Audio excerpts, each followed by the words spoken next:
More than 300 soldiers are currently being re-evaluated by the Forensic Psychiatry Service at Madigan Army Medical Center in Tacoma. The group, made up of active and reserve troops as well as veterans, received notification letters several weeks ago inviting them back for further tests to determine whether they suffered from post-traumatic stress. Those face-to-face re-evaluations started on March 12th. Well, traumatic brain injury affects service members and veterans during both peacetime and at war. The impact can be felt throughout each service, branch, DoD, and the Veterans Administration as well. Staff Sergeant Deanne Moses reports on a recent Pentagon roundtable to discuss the issue. The DoD is aggressively battling TBI within the armed services and among veterans. I recently sat down with top leaders in the field to discuss a variety of topics concerning TBI. One of the DoD's top priorities is to establish early detection in service members. There are certain policies that have been instituted of late in theater that mandates an early evaluation when somebody is involved in what's considered a potentially concussive event. So one of the highlights of the last year and a half has been that, as opposed to somebody raising their hand in theater and saying, "I think I've had a concussion, I might need to be checked out," but rather they go into a medical evaluation just by nature of the fact that they've been involved in a blast incident or a vehicular crash rollover. Pentagon leaders say the best weapon the DoD has in its arsenal is education. Much of that is mandatory, and then it's actually a continuum to keep up that information on if I suffer a TBI, exactly what Ms. Helmick was saying, making sure that that service member knows what to do if they've had a TBI or if their battle buddy has had a TBI. Also part of that mandatory training is what line leaders need to do, and then most pivotal for a clinician is what do I do as a clinician, whatever flavor I am. The National Intrepid Center of Excellence, or NICO, was specifically designed with service members in mind. The DoD has made it the premier place to not only heal invisible wounds of war, but treat co-conditions as well.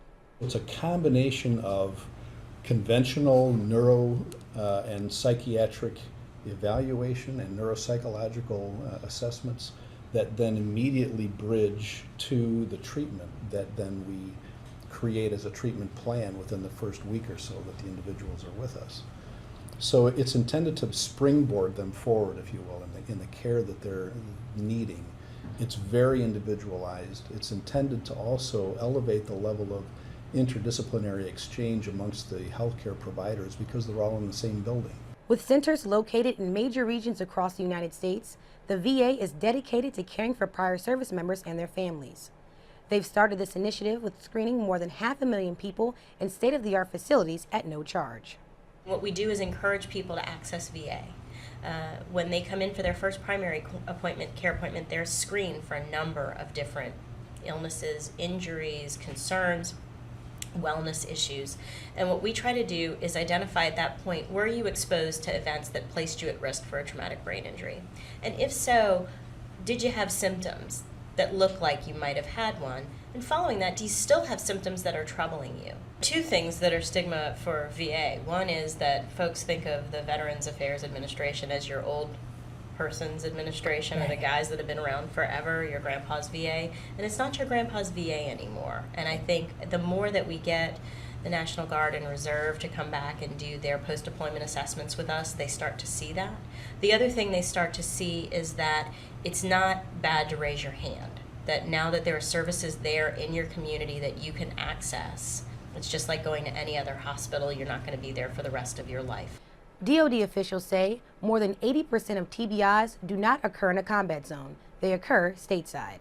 The important part is prevention. We must always kind of emphasize prevention and that this can happen to any one of us. So we must always be wearing our helmet, following all the rules. Wearing our seatbelts. Wearing our seatbelts, yes, so to prevent it from happening in the first place. And that's a huge military initiative, too, how to better protect our service members and veterans. TBI research and care has come a long way, and they're continuing to evolve, leading the way in caring for Americans with TBI. Reporting from the Pentagon, I'm Staff Sergeant Deanne Moses. For more from the Traumatic Brain Injury Roundtable, you can log on to defense.gov to view the special report.